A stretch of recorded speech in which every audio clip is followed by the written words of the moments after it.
இன்றைக்கி நம்ம ரொம்ப ஈஸியாக, ரொம்ப சிம்பிளாக, ரொம்பவே ஹெல்த்தியான ஒரு பிசிபெல்லாபாத் சாம்பார் சாதம் தான் செய்ய போகிறோம். அதை எப்படி செய்கிறதுன்றதை பார்க்கலாம் வாங்க. மட்டை ரைஸ் வச்சு தான் நம்ம இன்றைக்கி பண்ண போகிறோம். மட்டை ரைஸுன்றது இது ஹெல்த்துக்கு ரொம்பவே நல்லது, ரொம்ப நியூட்ரியன்ஸ் அதிகமாக இருக்கிறது. இந்த மட்டை ரைஸை வச்சு தான் நம்ம இன்றைக்கி பிஸ்பெல்லாபாத் சாம்பார் சாதம் செய்ய போகிறோம். இதுக்கு நம்ம காய்கறியெல்லாம் எதுவும் சேர்க்க தேவையில்லை. வெறும் தக்காளி மட்டும் இருந்தாலே போதும். வெங்காயம், பூண்டு இதெல்லாம் இல்லாமையே ரொம்ப ஆரோக்கியமாக சுவையாக நம்ம செய்யலாம்.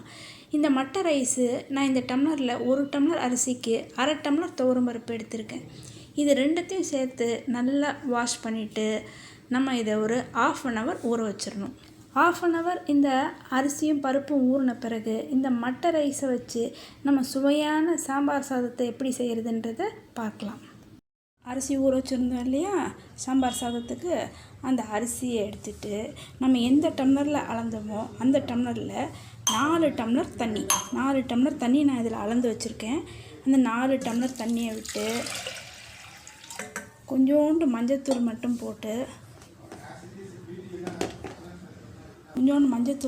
போட்டு இதை நம்ம ப்ரெஷர் குக்கரில் வேக வச்சு எடுத்துக்கலாம். இது நான் மட்டை அரிசின்னு ஃபஸ்ட்டே சொன்னேன் இல்லையா, அந்த மட்டை அரிசி போட்டதுனால நம்ம நார்மலாக சாதம் வைக்கிறத விட இதை கூடுதலாக ஒரு 10 நிமிஷம் அல்லது ஒரு 12 நிமிஷம் எக்ஸ்ட்ரா வச்சு எடுத்துக்கணும். நீங்கள் 10 நிமிஷம் வைக்கிறீங்கன்னா ஒரு 20 நிமிஷம் அல்லது 22 நிமிஷம் இதை நீங்கள் ப்ரெஷர் குக் பண்ணி எடுத்துக்கணும். ஒரு விசில் வந்தோடனே சிம் பண்ணிவிட்டு ஒரு 15 to 20 மினிட்ஸ் கழித்து ஆஃப் பண்ணி எடுத்துக்கிட்டு அதுக்கப்புறம் இதை எப்படி நம்ம செய்கிறதுன்னு பார்க்கலாம். சாம்பார் சாதம் செய்கிறதுக்கு, பிசிபெல்லாபாத் செய்கிறதுக்கு தேவையான பொருட்கள் எல்லாம் நான் எடுத்து வச்சுருக்கேன். அது என்னென்ன பொருட்கள் அப்படின்றத இப்போ பார்த்துடலாம் வாங்க. முதல்ல தாளிக்கிறதுக்கு பட்டர் இல்லைன்னா நீங்கள் குக்கிங் ஆயில், சாதாரண சமைக்கிற எண்ணெயும் யூஸ் பண்ணிக்கலாம். அதன் பிறகு கடுகு, தாளிக்கிறதுக்கு கருவேப்பிலை, காஞ்ச மிளகா, பச்சை மிளகா கொஞ்சோண்டு, பச்சை மிளகா கொஞ்சம் கட் பண்ணி வச்சுருக்கேன், இஞ்சி கொஞ்சம் கட் பண்ணி வச்சுருக்கேன். அதன் பிறகு மிளகாத்தூள், தனியாத்தூள் கொஞ்சோண்டு, கேஷ்யூ கொஞ்சம் வச்சுருக்கேன், சீரகத்தூள் கொஞ்சம், இது பெருங்காயத்தூள்.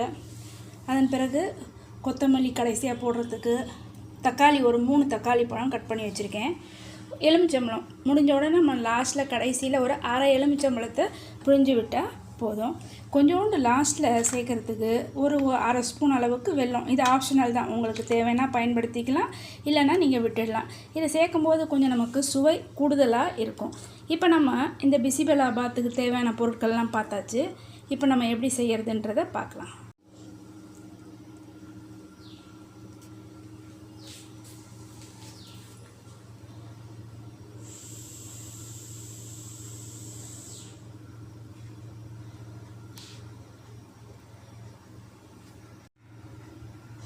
பற்ற வச்சு ஒரு கனமான பாத்திரம் வச்சிடலாம். நான் இந்த குக்கரை வச்சுருக்கேன். குக்கரை வச்சுட்டு கொஞ்சோண்டு நீங்கள் ஒரு கரண்டி அளவுக்கு எண்ணெய் விட்டுக்கோங்க. கொஞ்சோண்டு நம்ம எடுத்து வச்சுருந்தோம் இல்லையா பட்டர், அந்த பட்டரை கொஞ்சம் இந்த சாதத்துக்கு தேவையான அளவுக்கு பட்டரை நம்ம இந்த குக்கரில் இப்போ சேர்த்துடலாம். பட்டரில் நல்லா உருகி வரட்டும். இப்போ நல்லா பட்டர் காஞ்சிடுச்சு. நம்ம கடுகு சேர்த்துடலாம். கடுகு சேர்த்துட்டு கடுகு கொஞ்சம் பொரிஞ்ச உடனே கருவேப்பிலை போட்டுடலாம். அதன் பிறகு ஒரு 3 காஞ்ச மிளகாய் எடுத்து வச்சுருந்தோம் இல்லையா, அந்த 3 காஞ்ச மிளகாய் போட்டுடலாம். இஞ்சி, பச்சை மிளகாய், இப்போ நம்ம எடுத்து வச்சுருந்தோம் இல்லையா முந்திரி, அந்த முந்திரியும் சேர்த்துடலாம்.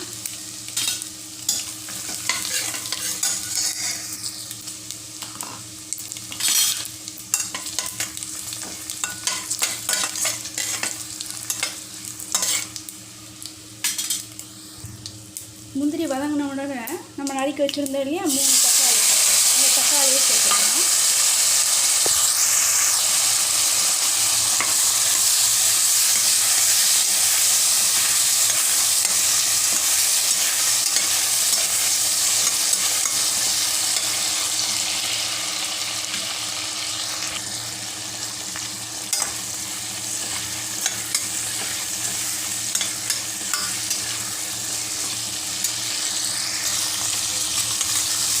தக்காளி நல்லா வதங்கிடுச்சு. இப்போ நம்ம எடுத்து வச்சுருந்த மிளகாத்தூளை சேர்த்துடலாம். தனியாத்தூள் எடுத்து வச்சுருந்தோம், அந்த தனியாத்தூளையும் சேர்த்துடலாம்.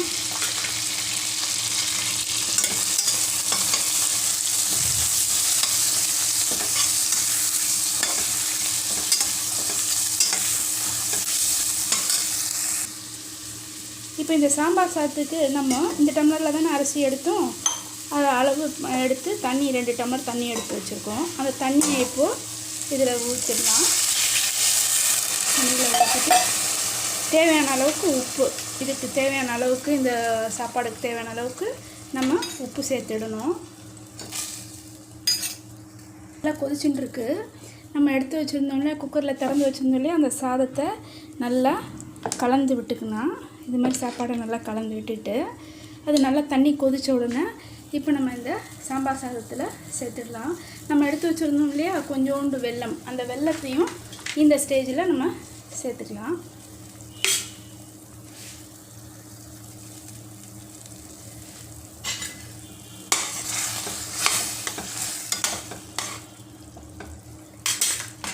இது ஒரு 5 நிமிஷம் கொதிக்கிட்டோம். கொதித்த உடனே நம்ம அந்த சாதம் நம்ம எடுத்து வச்சுருக்கோம் இல்லையா குக்கர்லேருந்து, அந்த சாதத்தையும் நம்ம அந்த இதில் போட்டு, இந்த பேனில் போட்டு ஒரு 5 நிமிஷம் விடலாம். நம்ம ஒரு 10 நிமிஷம் கூடுதலாக, அதாவது எப்பயும் வைக்கிறத விட 10 நிமிஷம் கூடுதலாக வச்ச உடனே அந்த மட்டை ரைஸு பருப்போடு சேர்ந்து நல்லா வெந்திருக்கு பார்த்தீங்களா. ஒரு 15லேருந்து 20 நிமிஷம் வச்சிங்கன்னா இது போல் நல்லா வெந்துடும் உங்களுக்கு மட்டை ரைஸ். ரொம்ப ஹெல்த்தியானது இது, ஹெல்த்துக்கு ரொம்பவே, ஆரோக்கியத்துக்கு ரொம்ப சிறந்தது இந்த மட்டை ரைஸு. அதனால தான் இதை நம்ம அடிக்கடி நம்ம சாப்பாட்டில் சேர்த்துக்கிறது ரொம்பவே நல்லது. பெருங்காயத்தூளை இப்போ நம்ம சேர்த்துடலாம். சாதத்துக்கு தேவையான அளவுக்கு பெருங்காயத்தூளை சேர்த்துடலாம். சீரகத்தூளும் ஒரு ஸ்பூன் அளவுக்கு நம்ம சாப்பாட்டில் சேர்த்துக்கலாம். இந்த ஸ்டேஜில் இப்போ நம்ம அந்த வேக வச்ச ரைஸை சேர்த்துடலாம். வேக வச்ச ரைஸை இப்போ நம்ம சேர்த்தாச்சு. இதை சேர்த்துட்டு இதை நல்லா இப்போ நம்ம கலந்து விட்டுடலாம். கலந்து விட்டு ஒரு 5 மினிட்ஸ் நம்ம மூடி வச்சுருந்தோம்னாலே ரொம்ப ஹெல்த்தியான, சுவையான, டேஸ்டான சாம்பார் சாதம் பிசிபெலாபாத்து உங்களுக்கு ரெடி ஆகிடும். ரைஸ் நம்ம சேர்த்தாச்சு.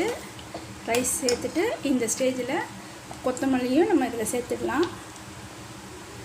கொத்தமல்லியும் சேர்த்துட்டு நல்லா கலந்து விட்டுட்டு ஒரு 5 மினிட்ஸ் நம்ம இதை மூடி வச்சுருந்து எடுத்துட்டு, அதன் பிறகு கடைசியில் எலுமிச்சம்பழம் சாறை மட்டும் நம்ம பிழிஞ்சு விட்டோம்னா ரொம்ப சுவையான சாம்பார் சாதம் தயாராகிடும். மட்டை ரைஸில் ஹெல்த்தியான சாம்பார் சாதம் தயாராகிடுச்சு.